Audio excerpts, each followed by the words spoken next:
હવે વાત કરીએ ઇન્દોરની સૌથી મોટી સરકારી હોસ્પિટલમાંથી ગેરવહીવટી અને બેદરકારીનો ચોંકાવનારો કેસ સામે આવ્યો છે। તેની શિશુ વોર્ડમાં ઉંદરોએ બે નિર્દોષ નવજાતને નિશાન બનાવ્યા છે।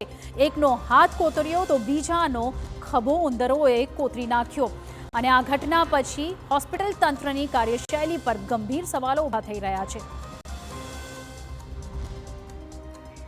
इंदौरनी महाराजा यशवंतराव हॉस्पिटल राज्यनी सौथी मोटी सरकारी हॉस्पिटल, परंतु अहीं शिशु वोर्डमां उंदरोनुं राज चाले छे।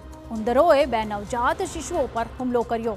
एक नवजातनो हाथ तो बीजा नवजातनो खभो उंदरोए कतरी नाख्यो। आ समाचार सामे आवता ज परिवारजनोमां भारे आक्रोश जोवा मळी रह्यो छे।